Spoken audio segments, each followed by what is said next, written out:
Bismillahirrahmanirrahim. Assalamualaikum warahmatullahi wabarakatuh. Berikut adalah digital marketing plan. Kalau bahasa pemasarannya seperti itu, tapi ini juga sama dengan bahasa pemasaran atau sosialisasi atau promosi untuk sekolah atau pesantren juga bisa digunakan.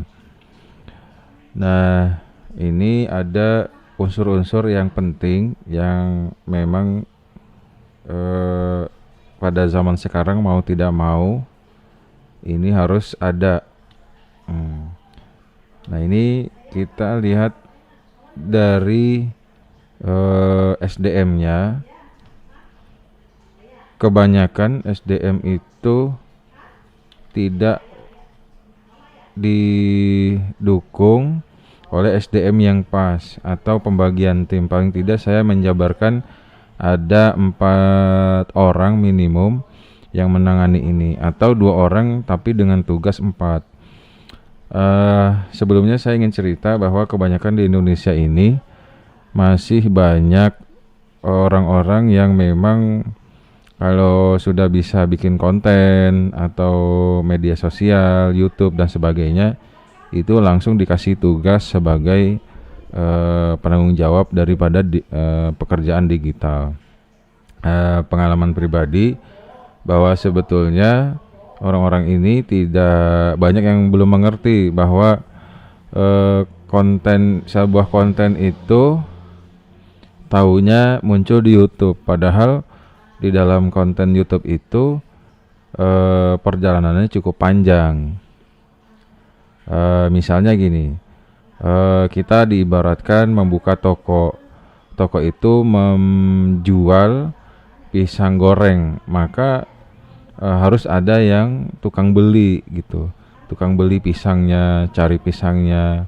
Kemudian ada yang tukang masak, masak pisangnya dan seterusnya. Ini baru sampai pada tingkat produksi. Nah, kalau tingkat produksi ini disebut dengan konten kreator.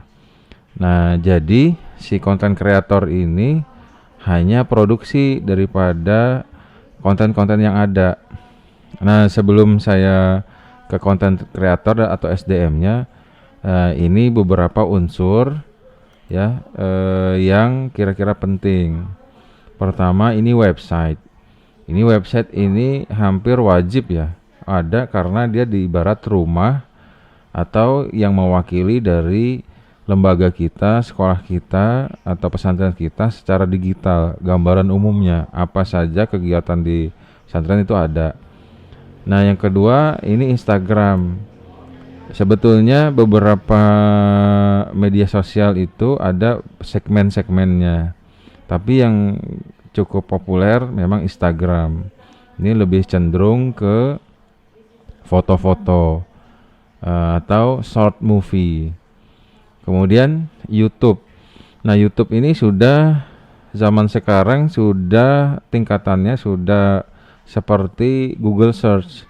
Jadi dia sudah platformnya memang dibuat seperti Google pencaharian, tapi dia berbentuk video gitu. Misalnya sekarang kita baru ngelihat tutorial gitu. Besok atau saat ini kita sudah mencari apa saja itu sudah ada di YouTube. Kemudian Facebook. Nah, Facebook ini juga paling umum, semua individu personal itu punya. Nah, kelebihan dari Facebook ini dia tertarget. Artinya karena dia milik personal atau lembaga juga bisa, tapi kebanyakan dia personal. Facebook itu kalau iklan saat ini nomor tertinggi. Karena apa? Di Facebook itu semua orang didata secara rinci. Misalnya status perkawinan dia, umur dia, tanggal lahir dia, pindah ke kota mana dan sebagainya gitu. Jadi suatu saat kalau misalnya ada konten yang kita menargetkan, misalnya yang kalau di bidang pendidikan masuk ke lembaga kita itu umur tingkatan SD gitu ya.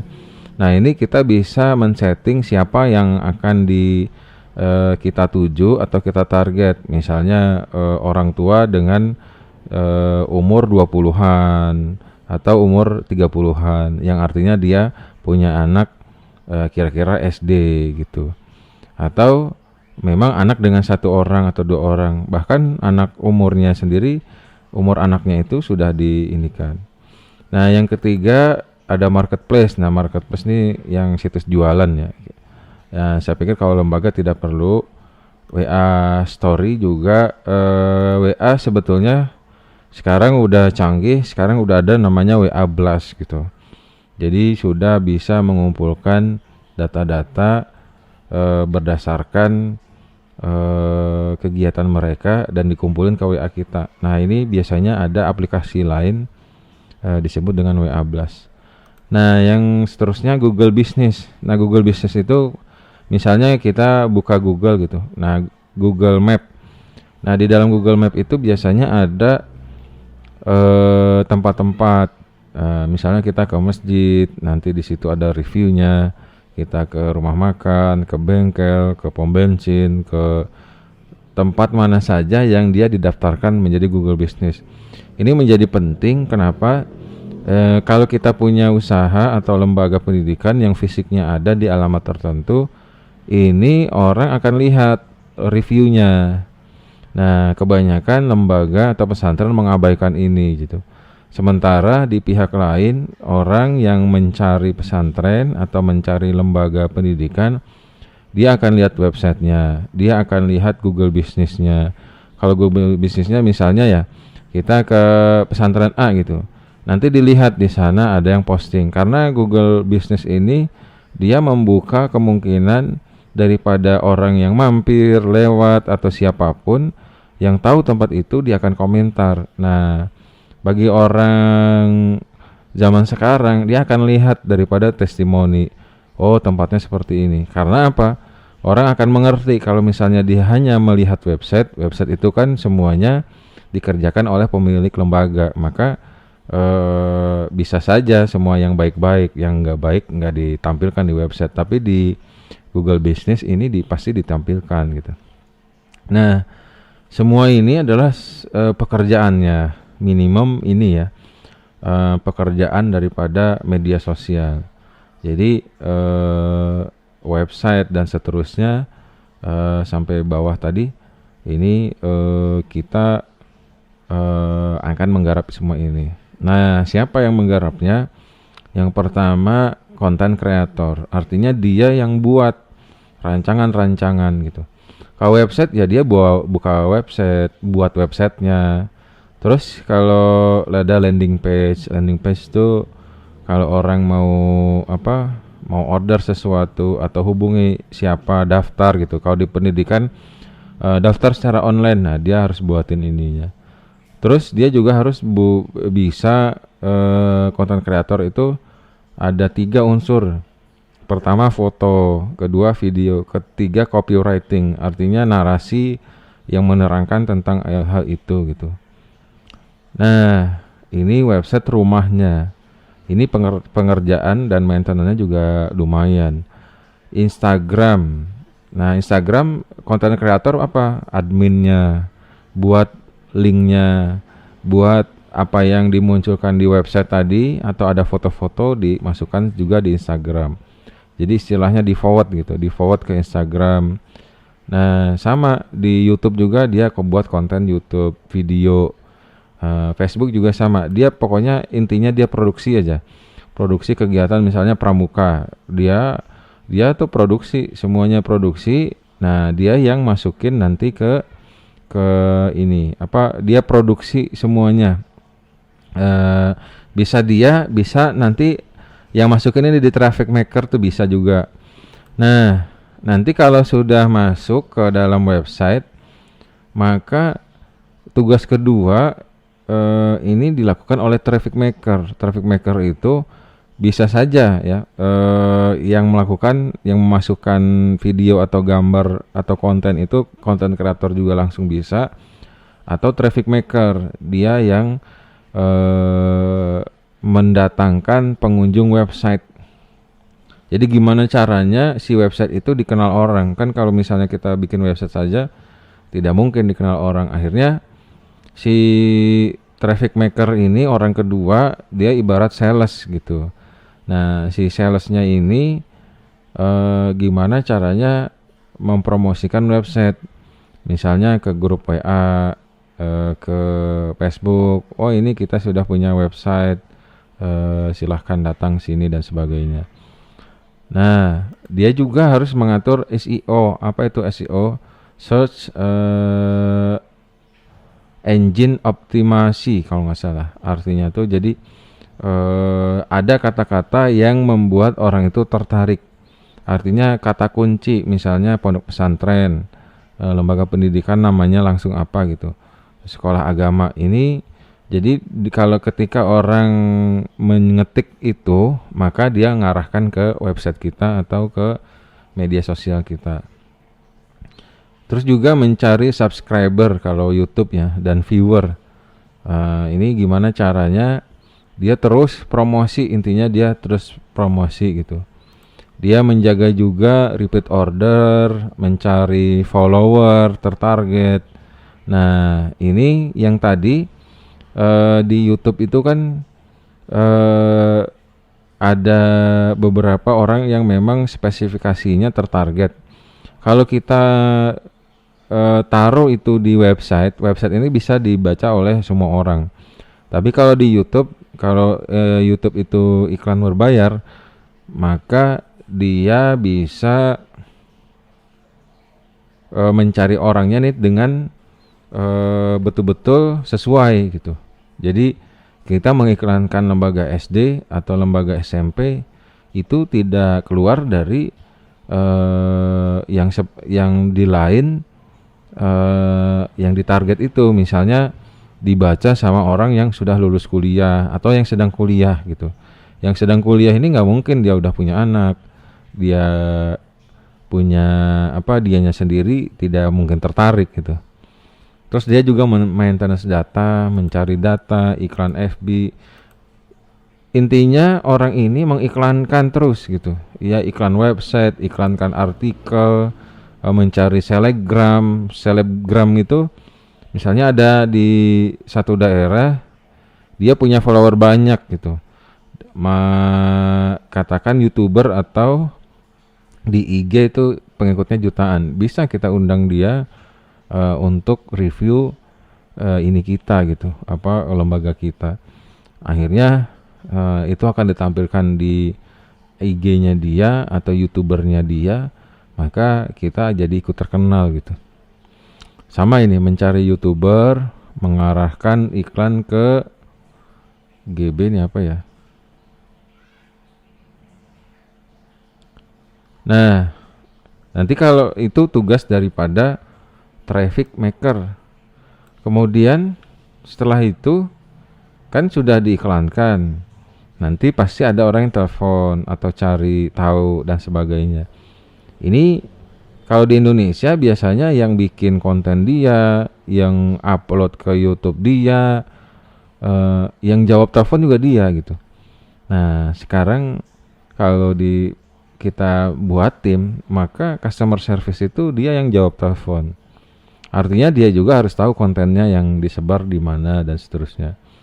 Nah, otomatis biasanya kalau di Indonesia orang tuh mengarahkan ke WA. Akhirnya si yang pemegang WA inilah yang akan menjawab gitu. Nah, ini juga sebetulnya fungsinya dalam satu perusahaan ya, agar satu konten lembaga atau perusahaan itu tidak dipegang satu orang, sehingga ketika orang itu diganti itu tidak menghancurkan semuanya gitu. Nah, jadi ini juga dia yang si konten kreator, traffic maker, dia nggak tahu seberapa besar gitu orang yang memang menghubungi, tapi harus direview. Artinya apa? Kalau WA nggak ada yang masuk, si customer service-nya ini bisa komplain ke traffic maker. Ini berarti kerjaan traffic maker ini belum maksimum gitu, tidak menghasilkan. Bisa juga menjawab komplain ya. Kalau misalnya kok ini ada seperti ini, ada yang hal yang memang berbau komplain, misalnya sudah di ada bukan komplain, artinya komen negatif di di Google Business kita, di map itu kan suka ada, ini kenapa ya kemarin kok ada kejadian seperti ini gitu. Nah dia tuh harus tahu. Terus kalau ada orderan ya terima order gitu. Kalau misalnya kita punya barang sesuatu yang memang kita kirim. Terus lagi dia harus follow up sampai terjadi order. Artinya kalau di pendidikan dia bertugas menjawab sampai terjadi seorang itu deal setuju dengan kita gitu. Jadi jawaban ini tidak meragukan. Nah, jadi orang yang memang pintar negosiasi dan seterusnya. Nah, yang keempat, yang terakhir ini bagian finansial. Artinya untuk kebutuhan tiga yang sebelumnya ini kan semua pasti ada budgetnya gitu. Nah, ini harus dibudgeting. Misalnya bikin website itu per bulannya per bulan atau per tahun. Kalau misalnya dia beli hosting atau beli domain juga ini harus dihitung. Laporan keuangannya juga dia harus jelas. Jadi dari Facebook itu berapa yang masuk, nanti biar bisa evaluasi. Nah, seandainya biaya iklan itu dia yang ngatur juga. Nah, biasanya di Google Search itu 450.000 per bulan. Kalau di Facebook itu juga sekitar 450.000 per bulan. Nah, ini dia bisa mencari atau melihat dari cash flow yang ada. Nah, ini semuanya sebetulnya tidak ada, ini bukan ketuanya ya. Jadi kalau ketuanya itu nanti ada orang yang memang mengatur. Artinya ini satu tim pekerjaan, meskipun bisa saja terjadi misalnya si ketua dari tim ini adalah merupakan content creator atau dia ahli di bidang traffic maker.